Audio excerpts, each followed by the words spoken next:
Hello बच्चों। आज मैं आपको कक्षा 10वीं जिसका विषय है गणित, इसकी वर्कशीट नंबर 18 समझाऊंगी, जिसकी डेट है मेरे पास 16 अगस्त 2020। आज की वर्कशीट में भी हम अपना चैप्टर नंबर 3 ही कंटिन्यू करने वाले हैं, लेकिन आज हम ग्राफीय विधि मतलब ग्राफ में बनाना सीखने वाले हैं।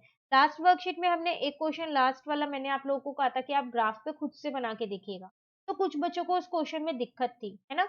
तो चलिए, आज जो हमारे को दो क्वेश्चन दिए जाएंगे ना, तो दोनों क्वेश्चन मैं ही आपको करा दूंगी, और मैं आपको ग्राफ पे बना के भी दिखाऊंगी, फिर आपके जो भी डाउट लास्ट की वर्कशीट के होंगे वो कंप्लीट हो जाएंगे, ठीक है ना। अब एक छोटी सी चीज, वर्कशीट स्टार्ट करने से पहले, अगर आपने अगर आपको ये वर्कशीट, ये वीडियो अच्छी लगे तो आप इसको लाइक जरूर कीजिएगा, और अगर अभी तक आपने चैनल को सब्सक्राइब नहीं किया है तो जल्दी से चैनल को सब्सक्राइब कर दीजिए, साथ साथ बेल आइकन को ऑन कर दीजिए ताकि आपको वीडियोस की नोटिफिकेशन मिल जाए, ठीक है। चलिए शुरू करते हैं हम अपनी वर्कशीट। आसान वर्कशीट है आज की, बहुत ही इजी, सिर्फ तीन चीजें समझनी है, और वो क्या समझनी है चलो देखते हैं। सबसे पहले आपको यहाँ पर क्या कह रहा है, रैखिक समीकरण का ग्राफ एक सरल रेखा होता है। ये हमने अपनी लास्ट वर्कशीट में जाना कि रैखिक समीकरण का ग्राफ हमेशा एक सरल रेखा बनता है। रेखा के प्रत्येक बिंदु के निर्देशांक समीकरण का हल होते हैं।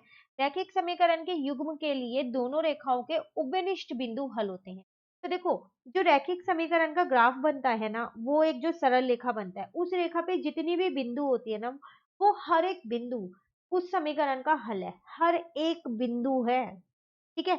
लेकिन अगर हाँ आपके पास दो रैखिक समीकरण है तो कैसे निकालोगे, तो जहां पर भी वो दो रैखिक समीकरण का उभयनिष्ठ बिंदु होगा, मतलब कि जहां पर भी वो कट करके जा रही होंगी, तो एक ना एक बिंदु तो उभयनिष्ठ होगा ना, तो जो भी वो उभयनिष्ठ बिंदु होगा वो उसका हल होगा, ठीक है।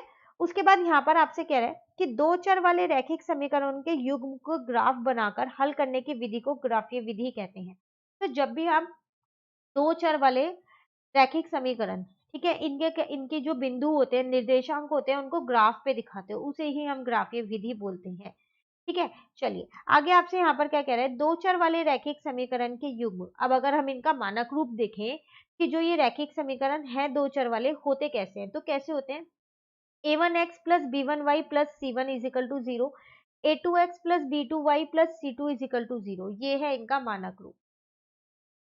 क्लियर है यहाँ तक। चलिए आगे देखते हैं, आगे आपसे कह रहे हैं पहले समीकरण का ग्राफ बनाकर उसी ग्राफ में दूसरी समीकरण का ग्राफ भी बनाइए।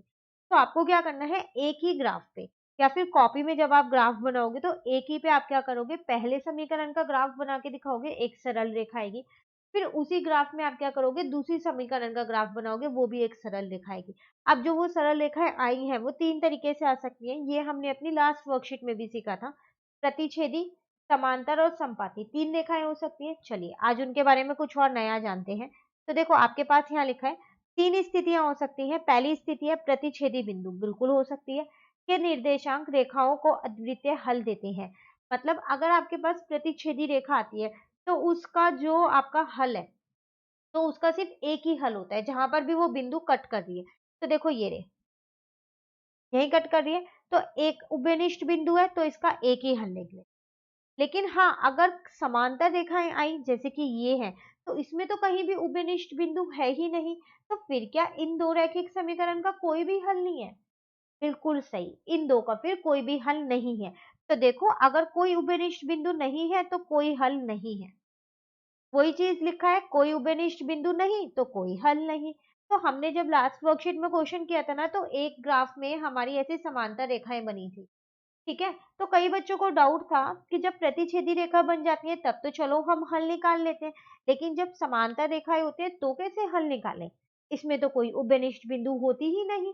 तो देख लो आज आपका जो डाउट है वो क्लियर हो गया, जब उभयनिष्ठ बिंदु नहीं है तो फिर हल भी नहीं, ठीक है। अब आते हैं हम तीसरी स्थिति में, वो है हमारी संपाती रेखाएं। ये वो रेखाएं होती थी जो एक के ऊपर एक बनती थी, है ना। जब आप खुद सोचो, एक के ऊपर एक रेखा बन रही है तो हर एक बिंदु ही उभयनिष्ठ है नहीं है, हर एक बिंदु। यहाँ पर वो ऐसे कट करके गई तो एक उभयनिष्ठ बिंदु आई थी, लेकिन यहाँ तो वो एक के ऊपर एक ही बन गई है, तो हर बिंदु उभयनिष्ठ होगी। जब हर बिंदु उभयनिष्ठ है तो इसके तो अनेक हल हो सकते हैं, अनगिनत हल हो सकते हैं। तो वही चीज यहाँ है, इस स्थिति में हर बिंदु रेखाओं का हल होगा। तो अतः अनगिनत हल है इसके, ठीक है। तो जब भी संपाती रेखाएं बनती है तो उसके हल कैसे होते हैं, अनगिनत। लेकिन जब भी समांतर रेखाएं बनती है तो उसके हल कैसे होते हैं? उसका हल ही नहीं होता, कोई हल नहीं है। हाँ, लेकिन जब प्रतिच्छेदी रेखाएं बनती है तो उसका एक हल होता है ऐसे। क्लियर तीनों चीजें? चलिए आगे देखते हैं। अब हम यहाँ पर एक उदाहरण दे रखा है। उदाहरण में आपसे कह रहा है रैखिक समीकरण के युग्म, आपको दो रैखिक समीकरण दे रखा है, वो ग्राफीय विधि से हल कीजिए। आपको क्या करना है? पहले इसके निर्देशांक निकालने हैं, फिर उन्हें ग्राफ पे दिखाना है और फिर इनके हल बताने हैं। अब लिख के दिया है हल कीजिए, हल बताइए। तो इसका मतलब या तो प्रतिच्छेदी रेखा बनेगा या फिर संपाती रेखा बनेगा, क्योंकि समांतर रेखाएं में तो हल ही नहीं होते हैं। ठीक है ना? तो हमने क्या किया, इन दोनों समीकरण के, जैसे हमने अपनी लास्ट वर्कशीट में ये निर्देशांक निकालने सीखे थे ना, कि किसी भी एक का मान रख दो, एक चर का, तो दूसरे का मान निकल के आ जाएगा। ऐसे उन्होंने यहाँ पर वो मान निकाल लिए। फिर वही एक चीज आपसे कहूंगी जो मैंने लास्ट की वर्कशीट में कहा था, कि आप जो ये हल है, जो ये निर्देशांक निकाल लो, ये अपने मर्जी से निकालना। याद नहीं करने कि x को 0 रखना है या y को 7 रखना है तभी आंसर आएगा, नहीं। आप x की जगह कोई भी मान रख सकते हैं या फिर आप y की जगह कोई भी मान रख सकते हैं। किसी भी एक चर में मान रखिएगा, दूसरे का अपने आप ही निकल के आ जाएगा। बस एक चीज है, वो जो आप मान रखो ना, उस समीकरण को संतुष्ट करनी चाहिए। ठीक है? तो इन्होंने क्या किया, यहाँ पर दोनों के हल निकाल लिए निर्देशांक और इस पे ग्राफ पे दिखा दिए। तो आप ध्यान से देखो, जब दोनों समीकरण की सरल रेखाएं बनी तो वो प्रतिच्छेदी रेखाएं बन रही थी, और वो प्रतिच्छेद कर भी कहाँ रही थी? जहां पर x 2 था और y 5 था। तो इसका मतलब यही इनका हल है। वही चीज हमने लिख दिया, 2 और 5 वह बिंदु है जहां रेखाएं काटती है, अतः x 2 और y 5 है, इस युग्म का हल है। क्लियर? लेकिन अगर यहाँ समांतर रेखाएं बनता तो क्या होता? कितने हल आते? तो एक भी हल नहीं आता। तो हम यहाँ लिख देते कि यहाँ पर समांतर रेखाएं हैं, इसलिए इन समीकरण का कोई हल नहीं है। ठीक है? चलिए अभी आगे आ जाते हैं। अब जो क्वेश्चन हमें करने हैं वो देख लेते हैं। क्वेश्चन नंबर 1 में हमको क्या कह रहा है? यदि दो चर वाले रैखिक समीकरण के युग्म दो दर्शाती रेखाएं एक दूसरे के समांतर हों तो उनके डैश हल होते हैं। तो समांतर रेखा होंगे तो हल ही नहीं होते हैं, तो उनके कोई हल नहीं होते हैं, कोई हल नहीं होते हैं। ठीक है? तो कोई हल फिर आप नहीं भी लिख देना, क्योंकि यहाँ पर ही देखो ये लिखा कोई हल नहीं होते। ठीक है ना? या फिर आप 0 हल होते हैं ये भी लिख सकते हो। ठीक है? सेकंड है, यदि दो चर वाले रैखिक समीकरण के युग्म के अनगिनत हल हों। अनगिनत हल तो तब होते थे ना जब वो दोनों रेखाएं एक के ऊपर एक होती थी, है ना? तो उन्हें दर्शाने वाली रेखाएं कैसी होंगी? समपाती होंगी। ठीक है? ये रहा आपका थर्ड। क्लियर? चलिए क्वेश्चन नंबर थर्ड पे आते हैं। कह रहे ग्राफीय विधि से हल कीजिए, ग्राफ बनाना है और हल करना है। तो 2x plus y minus 14 is equal to 0 है, यहाँ पर हल करेंगे इसको हम। ठीक है ना? तो क्वेश्चन नंबर 3 है हमारे पास, 2x plus y minus 14 is equal to 0। ये पहली समीकरण है, 2x plus y minus 14 is equal to 0। x plus 2y minus 2, x plus 2y minus 2 is equal to 0, ये हमारे पास दूसरी समीकरण है। तो पहले x और y के मान रख के निकाल लेना, निर्देशांक निकाल लेते हैं।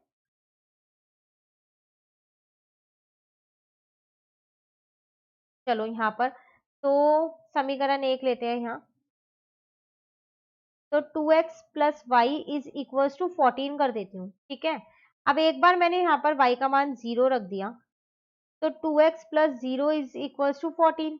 तो यहाँ पर 2x इज इक्वल टू 14, तो x कितना आ गया मेरे पास? 14 अपॉन में 2 कट किया तो मेरे पास 7 आ गया। तो 0 और 7 एक निर्देशांक निकल गया। अभी क्या करें?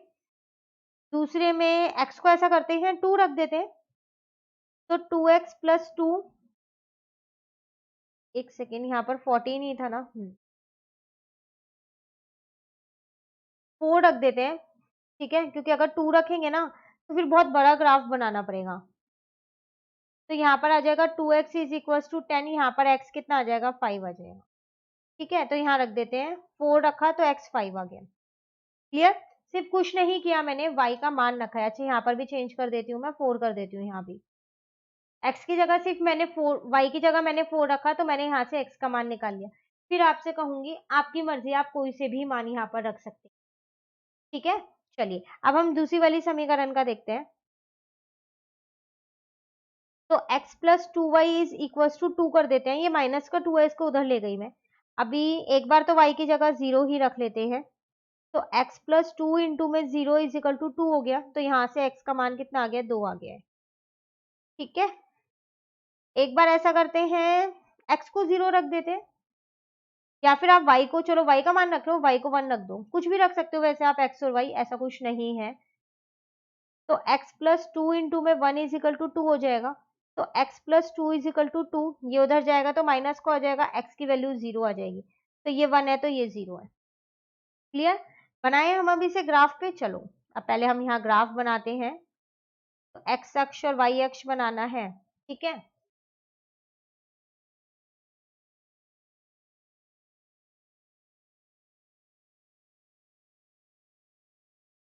तो 0 1 2 3 4 5 6 7 8 9 तक बना लेते हैं।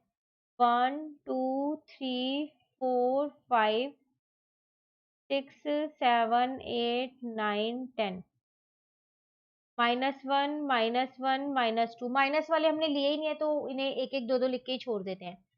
ठीक है ना, अब देखो कैसे करना है। यहाँ पर पहले पहली समीकरण लो, 0 और 7, तो ये तो y अक्ष पे ही आएगा यहाँ पर, 0 और 7।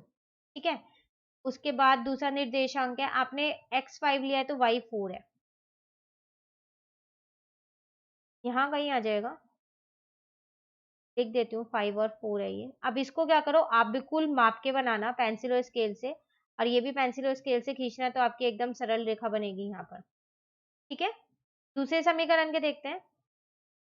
y0 है तो x2 है आपके पास, y0 है तो x2 है, यहाँ पर आ जाएगा 2 और 0। ठीक है, और x0 है तो y1 है आपके पास, तो यहाँ कहीं आ जाएगा। जहां तक मुझे लग रहा है ये प्रतिच्छेदी रेखाएं बनेंगी, को एक बार दोबारा ज्वाइन करते हैं। ठीक है, आप बिल्कुल ना एकदम पेंसिल और स्केल से एकदम सही से बनाना, तभी पता चलेगा कि ये प्रतिच्छेदी रेखाएं बनी है या फिर ये समांतर रेखाएं बनी है।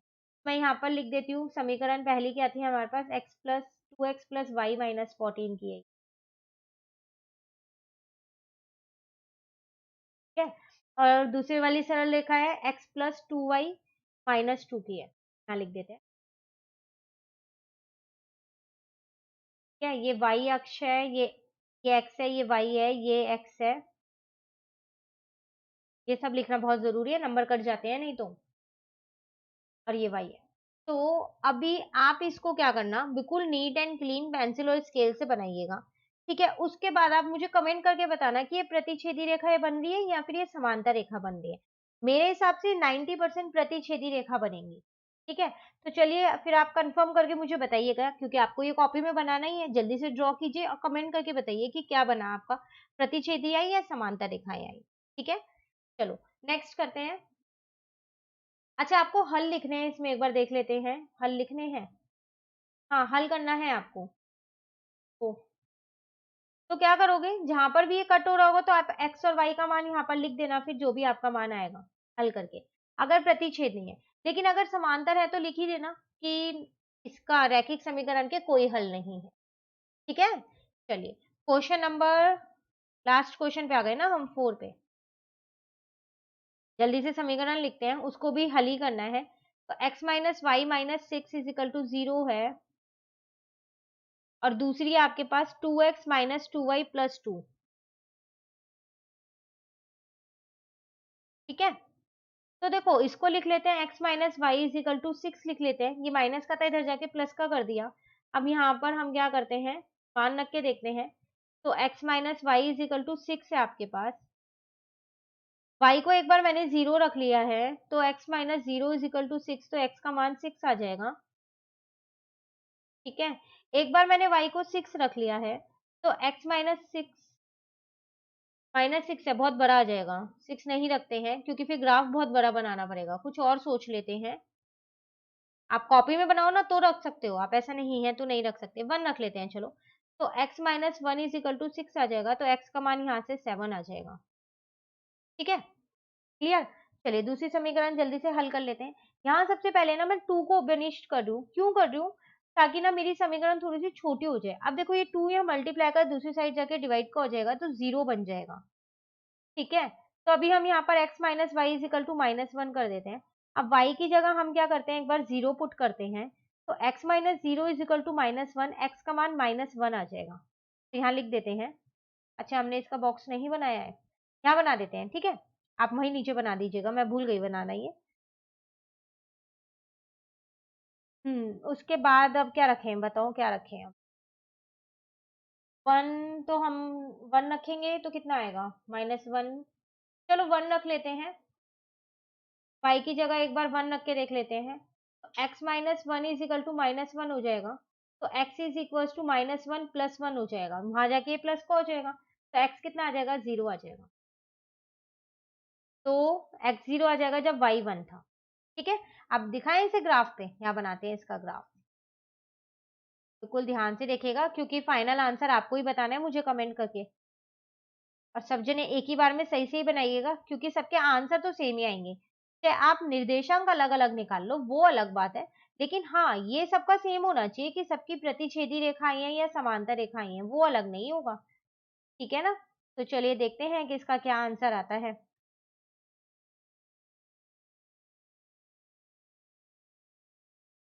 इतने ही बहुत हैं, इस बार हमें माइनस वाले लेने पड़ेंगे, क्योंकि हमारे शायद एक दो निर्देशांक माइनस में भी निकले हैं, ठीक है।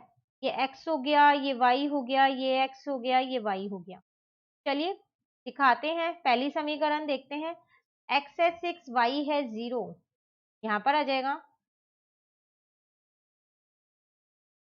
उसके बाद देखा जाए तो x है 7, y है 1, x है 7, y है 1, यहाँ पर कहीं आएगा, है ना। तो इन दोनों को जोड़ देते हैं। चलो एक तो सरल रेखा बनी गई है हमारी। चलो दूसरी देखते हैं। x -1 है तो y 0 है, तो ये यहाँ पर आएगा x अक्ष पे। तो -1 और 0 मैं यहाँ लिख देती हूँ, ताकि मैं अपनी सरल रेखा आसानी से बना सकूं। उसके बाद y है 1 तो x है 0, यहाँ पर आ जाएगा ये तो, ठीक है। इन दोनों को जोड़ देते हैं। मेरे हिसाब से तो ये समांतर रेखाएं बनेंगी, ये मेरे हिसाब से 90%। 10% आप बताने वाले हो, है ना। तो चलो यहाँ पर पहले समीकरण लिख लेते हैं। x minus y is equal to 6 है, क्वेश्चन में दिए हुए वो वाली लिख देते हैं। x minus y minus 6 is equal to 0, 2x minus 2y plus 2 is equal to 0, ठीक है। आप छोटा सा होमवर्क क्वेश्चन जल्दी से ले लो। तो क्वेश्चन नंबर 3 और क्वेश्चन नंबर 4 में मुझे कमेंट करके जरूर बताइएगा कि जो आपके रेखाएं बनी वो कैसी बनी, समांतर बनी है, प्रतिच्छेदी बनी है। हाँ, संपाती तो नहीं बनी है, वो तो मुझे दिख ही रहा है। बाकी दो जो मैं 90% कह रही हूँ, तो 10% आप बताइएगा कि क्या बनी। मेरे अकॉर्डिंग क्वेश्चन नंबर 3 में शायद प्रतिच्छेदी रेखाएं बनेंगी, जहाँ तक है, क्योंकि ये आगे जाके कट हो जाएगा नीचे से, अगर हम देखें तो इन रेखाओं को। और क्वेश्चन नंबर 4 में शायद समांतर रेखाएं बनी शायद। तो कंफर्म आप बताइएगा कि क्या बना है, ग्राफ को बना लीजिएगा अच्छे से, बिल्कुल मेजर करके बनाइएगा, ठीक है। और इन दोनों का मुझे जल्दी से आंसर भी दे दीजिएगा, और नीचे लिख दीजिएगा कि इन दो रैखिक युग्म की कोई हल नहीं है, या फिर एक हल है, जो भी निकले उसके अकॉर्डिंग आप आंसर लिख दीजिए, ठीक है। वर्कशीट इसी के साथ कंप्लीट होती है। कौन सी वर्कशीट थी हमारे पास, वर्कशीट नंबर 18 की है आज हमने। नेक्स्ट वर्कशीट जो है नेक्स्ट वीडियो में समझ। तो अगर आपको ये वीडियो अच्छी लगी तो लाइक ज़रूर कर दीजिएगा और चैनल को सब्सक्राइब कीजिए। Thank you.